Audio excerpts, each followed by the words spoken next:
If you shelled out the dough to get a Steam machine or a Steam Deck, you most likely want to get every dollar's worth of value out of your device, and a great way to do that is by installing games that you have acquired outside of the Steam ecosystem. If you didn't know, the Epic Game Store has been giving away a plethora of free games for years now, and it's possible to get most of those running on SteamOS. Also, it gives users the chance to run storefront exclusive games like Alan Wake 2.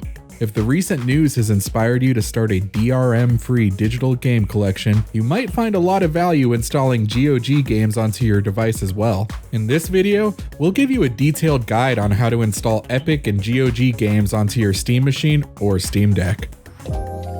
Before we get started, there are a few things you should consider before going through this process. First off, this guide is strictly for running these games on SteamOS, not Windows. If your goal is to play Fortnite, then you'll be a bit disappointed as Fortnite's anti-cheat system won't allow it to run natively on Valve's Linux-based devices. In fact, if you have a specific game you want to run in mind, it's always good practice to look up whether others were successful in running it first. While Steam has a system to let you know the compatibility of their games in their store, you won't have that option with the other storefronts. Also, this guide was written with the Steam machine or Steam Deck in mind, but it will also work with other PC gaming handhelds running SteamOS. Now we got that out of the way, let's get started. The first thing you'll want to do is to enter the desktop environment. It's quite easy to do so. Just press the Steam menu button, either with your controller or a mouse, then select Power, and finally, switch to Desktop. In less than a minute, you'll be on a view that looks similar to any desktop PC you have used before. To get things going, we will need to download an application off of the Discover Store. Think of the Discover Store as something similar to Apple's App Store or the Microsoft Store. The Discover Store may run automatically after going into desktop mode, but if it doesn't, you can access it from the blue shopping bag icon on your toolbar or in the application drawer. Inside the store, you will want to look up the Heroic Game Launcher, which will be the application we will be using to get the other storefront games installed. If you don't have a keyboard plugged in, you can bring up a virtual keyboard by pressing the Steam and X buttons at the same time on the Steam controller or Steam Deck. Just search up Heroic and press install. After about a minute or so, you can launch Heroic. Once you have Heroic running, just close out of the patch notes, decide if you want to send anonymous analytics or not, then press the login button on the top of the sidebar. In this example, we are going to log into the Epic Game Store, but the process is about the same for the other storefronts like GOG.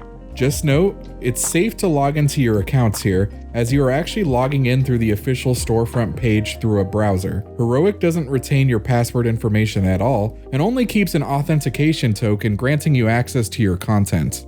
After logging in, it will take a moment for the games in your library to load in.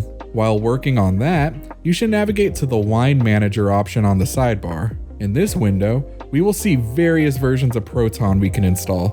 What's Proton exactly? It's the compatibility layer that translates your Windows game so it can run on a Linux operating system. I recommend downloading the latest GE-Proton at the top. If you have issues running one of your games, you may have to download a different version of Proton to make it compatible. Resources like the website ProtonDB can be extremely useful to find out if you need to run a different version of Proton for a specific game, but 9 times out of 10, you'll just be fine using the latest version. After you finish installing the latest Proton, select Settings and then Game Defaults on the sidebar. Under Wine version, select the GE-Proton latest you just installed. After that, select General on the sidebar and check off the option Add games to Steam automatically. After that, you are ready to install a game of your choosing. If you ever need to use a different version of Proton, under Show Wine Settings, you will see a drop-down for Wine version that will allow you to select other versions. After installing the game, press the desktop icon that reads Return to Gaming Mode to go back to the more console-like user interface. Once you're back, go into your game library, navigate over to Non-Steam, and launch your game. Now you're on your way to getting the full potential out of your Steam devices. Just remember to keep an eye out for the free games that are released on other storefronts. If you're still on the fence on whether a Steam machine is right for you, check out our review to help you inform your decision. And for all else gaming, keep it here on IGN.